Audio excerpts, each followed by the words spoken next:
Price the lord brothers and sister. இன்றைக்கி நம்ம எதை பற்றி பார்க்க போகிறோம் அப்படின்னா love.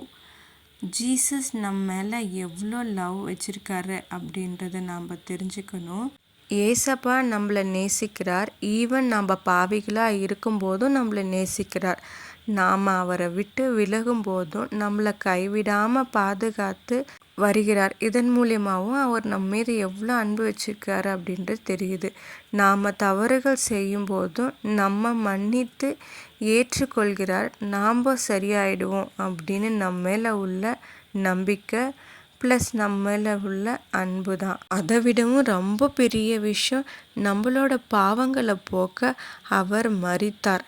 Because he loves us. அதனால தான் நம்ம மேலே அவர் எவ்வளோ அன்பு வைத்திருக்கிறார் என்பதை அவர் நமக்கு உணர்த்திட்டார். இதற்கெல்லாம் நம்ம என்ன பண்ணணும்னா, நாம் அவர் மீது ரொம்பவும் அன்பாக இருக்கணும். எல்லாரை விடவும் அதிகமாக இவரை நம்ம நேசிக்கணும். அவரை விட்டு விலகவே கூடாது. அவருக்கு பிரியமான விஷயங்களை செய்யணும். வேதத்தை வாசிக்கணும். இப்படியெல்லாம் தான் நம்ம ஏசப்பா கிட்ட நம்ம அன்பை வெளிப்படுத்தணும்.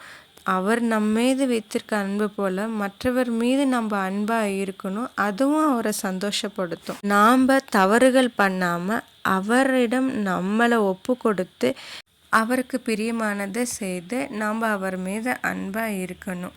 இதோட பெரிய விஷயம், அவர் எவ்வளோ பெரிய ராஜாதி ராஜா. அப்படிப்பட்டவர் நாம் கூப்பிட்ட உடனே நமக்கு தேவையானதை கேட்ட உடனே செய்கிறார்னா அவர் நம்ம மேலே எவ்வளோ அன்பு எவ்வளோ நேசிக்கிறார் என்பதை நம்ம ரொம்ப புரிஞ்சுக்கணும். இந்த நேரத்தில் எனக்கு ஒரு வசனம் ஞாபகத்துக்கு வருது. நாம் பாவிகளாய் இருக்கையில் கிறிஸ்து நமக்காக மரித்ததினாலே தேவன் நம்மேல் வைத்த தமது அன்பை விளங்க பண்ணுகிறார். ரோமர் 5:8.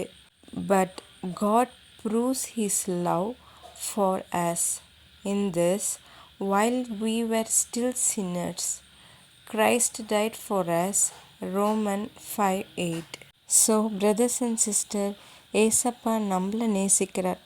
மீன்ஸ் உங்களை நேசிக்கிறார். நீங்கள் எப்படி ஏசப்பாவை நேசிக்க ஆரம்பிச்சிட்டிங்களா? ஸோ வேதத்தை படிக்க ஆரம்பிங்க. இதோட நம்மளோட ஜெபத்தை முடிச்சுட்டு நம்ம இந்த வீடியோ முடிச்சுக்கலாம். அப்பா பிதாவே, உமக்கு ஸ்தோத்திரம். நீர் எங்களை நேசிக்கிறதுக்காக உமக்கு கோடான கோடி நன்றிகள் இயேசுவே. எங்களுக்காக மரித்தீரே.